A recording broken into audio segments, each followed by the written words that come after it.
स्वागत है आपका। आप देख रहे हैं कमोडिटी 360। मैं हूं मनीषा गुप्ता और स्काईमेट ने इस साल मानसून को लेकर पूर्व अनुमान जारी कर दिया है। एजेंसी के मुताबिक इस साल न सिर्फ मानसून सामान्य होने की उम्मीद है, बल्कि एल निनो का भी जो असर है या खतरा है वो घटता नजर आ रहा है। ऐसे में इस पूर्व अनुमान के कारण क्या हैं? एल निनो जो अभी तक पूरी तरह से भारत नहीं आया है, जानकार इस साल उसका ज़्यादा असर होने की आशंका अंतर्राष्ट्रीय बाज़ारों में तो जता रहे थे, लेकिन भारतीय बाज़ारों में अब यहाँ पर आगे जाकर क्या देखने को मिल सकता है, इन सब पर बात करने के लिए हमारे साथ स्काईमेट के मेट्रोलॉजी एंड क्लाइमेट चेंज के प्रेसिडेंट जीपी शर्मा हैं। मिस्टर शर्मा नमस्कार। और क्लियरली पिछले साल भी आपने जनवरी में एक प्रिलिमिनरी यहाँ पर फोरकास्ट की थी जो आप इस बार भी लेकर आए हैं। पिछली बार आपने बिलो नॉर्मल कहा था और हमने मानसून को काफ़ी हद तक उसी चाल चलते हुए देखा भी था। इस वक्त जब आप नॉर्मल की एक्सपेक्टेशन यहाँ पर जता रहे हैं, कितनी प्रोबेबिलिटी है नॉर्मल की और क्या कुछ रीजंस हैं इस फोरकास्ट के पीछे? धन्यवाद मनीषा। देखिए, एग्जैक्ट जो आंकड़े मिलेंगे इसके मानसून के, वो तो उसमें अभी समय लगेगा, क्योंकि हम कॉम्प्रिहेंसिव फोरकास्ट जो देते हैं, डिटेल फोरकास्ट, वो अप्रैल में देते हैं, मिड अप्रैल तक।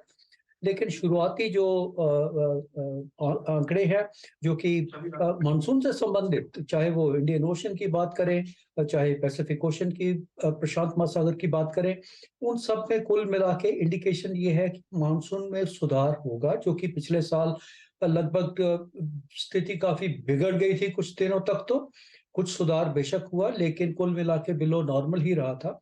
तो इस बार हालांकि एल नीनो लगभग जब खत्म होता तो उसका जो पीरियड होगा 12 महीने हो गया होगा, जो कि एक लंबा समय है। जनरली जो एल नीनो ला नीना होता है उसका हम 9 महीने लेके चलते हैं, उसका साइकिल जो होता है लगभग 9 महीने का या 10, लेकिन इस बार 12 महीने का, और वो पूरा का पूरा स्ट्रॉन्ग एल नीनो, इसलिए उसको डिवॉल्व होने में भी थोड़ा समय लग रहा है और धीरे धीरे ही होगा। इस वक्त अगर आप उसकी बात करें तो पीक पे है, और मेरा मानना है कि वो अगले 5-6 हफ्ते तक उसमें कोई विशेष बदलाव आने की उम्मीद नहीं रहेगी, पीक पे ही रहेगा।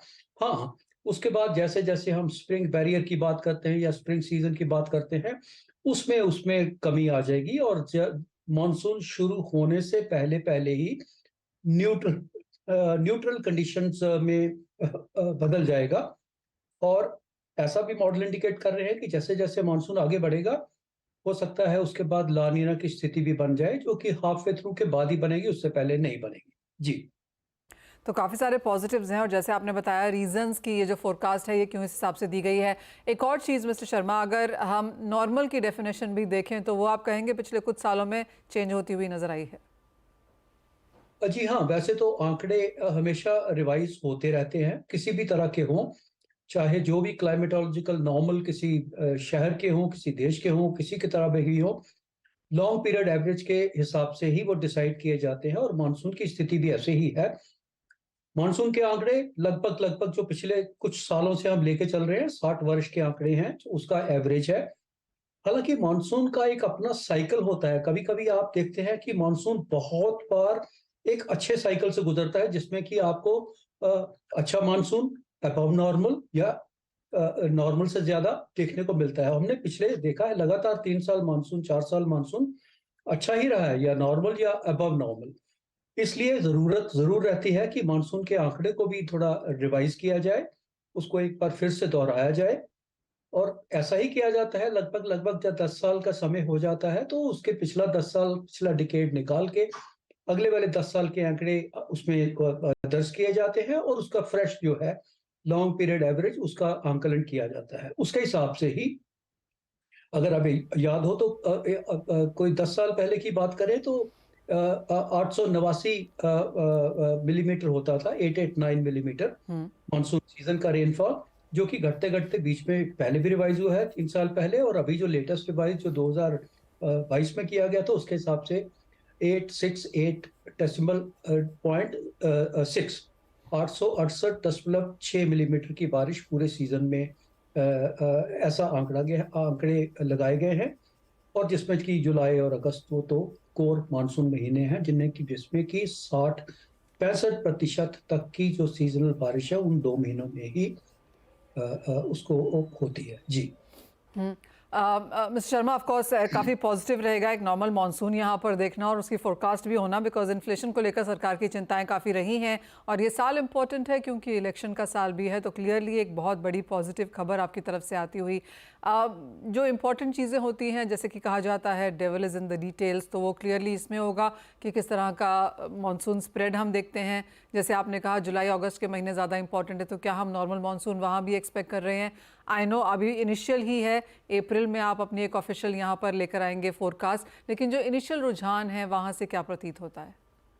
देखिए, मानसून की एक अच्छी सी शुरुआत होना बहुत मायने रखता है, क्योंकि उस पे काफ़ी चीज़ें डिपेंड करती हैं। जो फार्मिंग कम्युनिटी है, शुरुआत अच्छी हो तो कम से कम कुछ आसार बन जाते हैं कि आगे आने वाले दिनों में कुछ ना कुछ सही होने वाला है। और ऐसा ही मुझे ऐसे लगता है इस बार, जो अनुमान है आंकड़ों के हिसाब से, कि शुरुआत अच्छी होगी, जिसको कि हम रॉबस्ट मानसून कहते हैं, अच्छा मानसून कहते हैं। उसकी शुरुआत उस तरह से होने वाली होगी, अच्छी मानसून होगी। ज्यादातर डिपेंड करता है, नॉर्मल या अबव नॉर्मल की बात अलग छोड़े, डिस्ट्रीब्यूशन जो होता है उसकी बहुत ही इंपॉर्टेंट होता है कि देश के बाकी हिस्सों में, सभी हिस्सों में समय पे बारिश हो और जितनी चाहिए क्वांटिटेटिवली उतनी बारिश हो, तो वो चाहे सामान्य से थोड़ी कम भी हो तो भी उसकी भरपाई हो जाती है। इस बार का मानसून, हालांकि ऐसा बहुत कम होता है कि पूरे देश में एक साथ इक्विटेबल प्रेसिपिटेशन जिसको कहते हैं कि ऐसा हो, क्योंकि मानसून हमेशा, कितना भी अच्छे से अच्छा मानसून हो, 10-15% एरिया ऐसे रहते हैं जिसमें बारिश कम होती है। तो लेकिन कुल मिला के अगर बात करें तो डिस्ट्रीब्यूशन मानसून इस बार पिछले मानसून से बेहतर होना चाहिए जी। एक फाइनल सवाल, और ये इस वक्त के मौसम के लिए है, क्योंकि हम आपसे पहले भी बात कर रहे थे, आपने कहा था कि विंटर रेंज जो हैं वो इस बार काफ़ी कमज़ोर रही हैं। अब जिस तरह की स्थिति है जहाँ पर टेम्परेचर डिप होने शुरू हुए हैं अक्रॉस कंट्री, ठंड की एक लहर है, कैसे देखते हैं आप बाकी का जनवरी का महीना? देखिए, जो विंटर रेंज भी है उसके मल्टीपल फैक्टर्स होते हैं। एक ही फैक्टर के कारण ना तो वो ज्यादा होती है ना कमजोर होती हैं। मल्टीपल फैक्टर्स, जो कि अभी तक हमने देखा, दिसंबर के महीने में तो नामात्र वर्षा हुई थी, और जनवरी का महीना, आज के दिन की बात करें तो बिल्कुल ही बारिश देश के भागों में किसी भी भाग में नहीं हुई है। उत्तरी भागों में कहें तो 100% जो है सूखा है, और देश के दक्षिणी भाग जिनमें कि बीच में शुरुआत में बारिश जरूर हुई थी, कम केरल में, तमिलनाडु में, कर्नाटक में, लेकिन क्योंकि अभी नॉर्थ ईस्ट मानसून वहां से भी विथड्रॉ हो गया है तो अब और ज्यादा बारिश की वहां उम्मीद नहीं करेंगे। और इसी तरह जो उत्तर भारत की आपने बात की, ना तो कोई स्नोफॉल हुआ है अभी तक और ना ही वर्षा हुई है मैदानी भागों में। चिंताजनक स्थिति बनी हुई है। हाँ, कुछ थोड़ा होप जरूर है कि और 10 दिन के बाद 26 जनवरी के आसपास एक पश्चिमी विक्षोभ जरूर आने की संभावना है, जिसके कारण कम से कम जो पहाड़ी क्षेत्र हैं उनमें स्नोफॉल होगा। और अगर समय बदलते के साथ साथ अगर उसकी एक सर्कुलेशन बन जाती है मैदानी क्षेत्रों में भी, तो कुछ वर्षा देखने को मिल सकती है, लेकिन आसार बहुत कम है। इसलिए जनवरी का महीना सामान्य से बहुत कम रहेगा। ऐसा पहले भी कई बार, पिछले साल भी वैसे ऐसे ही हुआ था। हमें पहली बरसात जो दिल्ली में देखने को मिली थी वो 29 जनवरी को देखने को मिली थी। तो हो सकता है इसी तरह का महीना ये भी जाएगा, पर बारिश लेट होगी जरूर, पर उसका असर फिर आने वाले जो सीजन होता है उस पे पड़ता है। जैसे पिछली बार भी हुआ, हमें स्प्रिंग सीजन तो नामात्र देखने को मिला, सर्दी थोड़ी देर तक चली क्योंकि बरसात लेट शुरू हुई। उसी तरह के आसार इस बार भी बने हुए हैं। और इससे पहले कि स्प्रिंग सीजन को रियलाइज किया जाए कि हाँ पहुंच गया है, हम उसको एकदम से वर्षा के जो विंटर जो रेंज हैं उसके हम एक सीधे जो हीट वाला सीजन होता है, गर्मी वाला सीजन होता है, उसमें चले जाते हैं। तो स्प्रिंग सीजन जो है वो बहुत कम छोटा हो जाने की संभावना रहेगी ऐसी परिस्थितियों में जी। जी हाँ, क्लियरली क्लाइमेट चेंज के तो जो नंबर्स हैं और जो फैक्टर्स फंडामेंटल्स हैं वो भी हमें यहाँ पर देखने को मिल ही रहे हैं, लेकिन as of now of course जो बड़ी हेडलाइंस और जो पॉजिटिव न्यूज़ है वो ये कि मॉनसून इस बार नॉर्मल रहने की उम्मीद है। मिस्टर शर्मा, बहुत शुक्रिया हमारे साथ जोड़ने के लिए, और इसी के साथ एक ब्रेक के लिए भी रुकेंगे। जब लौटेंगे तो जोड़ेंगे अपने एक्सपर्ट्स को अपने साथ। हमारे साथ होंगे केडिया कमोडिटीज़ के अजय केडिया, रिलायंस सिक्योरिटीज़ के जिगर त्रिवेदी। आपको बताएंगे कि आगे की स्ट्रैटेजीज कमोडिटीज़ में कैसे बनाएं। सबसे पहले जानना चाहेंगे, और जिस तरह से मॉनसून नॉर्मल होने की अटकलें हैं और विंटर रेन यहाँ पर जनवरी एंड तक आने की एक्सपेक्टेशन है, पहले तो विंटर से ही शुरुआत करते हैं और उसके बाद एक नॉर्मल मॉनसून जो एक म्यूजिक रह सकता है इन्फ्लेशन कंट्रोल करती गवर्नमेंट सरकार के लिए। कैसे देखते हैं आप इसे, और आपकी कोई top agri trades as of now? Definitely Manisha ji, काफी रिलीफ वाली हम बोल सकते हैं फीलिंग रहेगी, क्योंकि अब तक हमने देखा था कि मानसून को लेकर जो सुपर एल नीनो के जो अलर्ट्स हमने अक्टूबर ऑनवर्ड्स देखा था, उसका असर भी देखा कि इस बार वार्मर विंटर्स देखे गए। नो डाउट पिछले हफ्ते से हमने टेम्परेचर राजस्थान में जैसे ऑरेंज अलर्ट भी, बारिश आती हुई भी देखा है, बट अभी जो लेटेस्ट अपडेट है उसमें जनवरी फरवरी मार्च में एल नीनो का इम्पैक्ट है, बट उसके बियॉन्ड खत्म होते जा रहा है। तो आई थिंक एग्री के लिए काफी रिलीफ है, और इलेक्शन पीरियड भी है तो इन्फ्लेशन काफी हम बोल सकते हैं गवर्नमेंट ने एफर्ट्स भी लिए हैं पिछले 1-1.5 साल में। बट कुल मिला के मुझे लगता है कि जो क्रॉप में हम देख रहे हैं तो मस्टर्ड है सबसे पहले, जहाँ पे हम देख रहे हैं कि प्रोडक्शन काफी अच्छा है। बट इसके अलावा जो लिस्टेड कमोडिटीज की बात करते हैं तो आई थिंक काफी अच्छे में मुझे लगता है कॉटन एक अच्छा कमोडिटी जो पिछले 1-1.5 साल से चला नहीं है, और इनफैक्ट प्रोडक्शन हमने काफी बड़ा फॉल भी आते हुए देखा है इसके अंदर। वहीं धनिया में मुझे लगता है एरिया अंडर कल्टीवेशन में ऑलरेडी हमने 50% का फॉल देखा है। गवार एक अच्छी कमोडिटी रह सकती है, बिकॉज अगर मानसून अगर नॉर्मल आ जाता है तो डेफिनेटली फार्मर्स का जो रुझान है वो अदर क्रॉप्स में जाएगा। तो गवार और धनिया, कॉटन, ये कुछ कमोडिटीज है जहाँ पे हमें थोड़ा लंबे व्यू के लिए पोजीशन बना के चल सकते हैं। ऑलराइट, तो ग्वार में कुछ खरीदारी देखने को मिल सकती है। लेकिन अजय, अगर मसालों को देखा जाए तो आपने जैसे कहा भी, लेकिन जिस तरह की बड़ी वॉलेटाइल मूव्स अब भी यहाँ पर हैं, वॉल्यूम्स उस तरह की नहीं रही जैसी हमने लोअर प्राइसेस में या प्राइस जब बढ़ रहे थे उस टाइम पे आते हुए देखी थी। तो करंट मौजूदा हाल में जिस तरह की मुनाफा वसूली हल्दी में आई है, जो आपने शायद कहा भी था इनिशियली कि एक्सपेक्टेड है, कैसे देखते हैं आप यहाँ पर प्राइसेस? हाँ बिल्कुल, पूरे मसाले पैक के अंदर हमने वॉलिटिलिटी काफी आते हुए देखी। सबसे पहले अगर हम जीरे की बात कर लेते हैं तो जीरे में हमें लगता है कि 2-3 दिन में अच्छी तेजी आई, क्योंकि रमजान की डिमांड अब मार्केट में हिट होते हुए दिखाई दे रही है, क्योंकि रमजान में हमें पुराने जीरे की रिक्वायरमेंट रहेगी। तो आई थिंक अगले 15-20 दिन, महीने भर हम देखेंगे एक्सपोर्ट डिमांड की वजह से भाव को एक सपोर्ट मिलता हुआ दिखाई देगा। वहीं धनिया के अंदर भी हमने सपोर्ट आते हुए देखा। नो डाउट प्राइसेस 78-50 के ऊपर जा नहीं पा रहे हैं, बट इस बार जो सोइंग में जो ड्रॉप है 50% के लगभग का माना जा रहा है, ये कहीं ना कहीं प्राइसेस को सपोर्ट करता हुआ दिखाई देगा, जहां पे हमें लगता है कि में धनिया में 7700 के करीब लेके चलना चाहिए। 8200 तक का लेवल अगले 15-20 दिन में हम देख पाएंगे। वहीं लास्ट अगर हम हल्दी की अगर बात करते हैं तो हल्दी के अंदर इस बार प्रोडक्शन भी काफी कम है, यील्ड में भी फॉल है, और अच्छा खासा उछाल देखने के बाद आज मार्केट एक दायरे में जरूर ट्रेड कर रहा है। बट मुझे लगता है कि हल्दी के अंदर 13,200-300 का रेंज काफी बढ़िया है लेने के लिए। 13,000 का स्टॉप लॉस रखिए।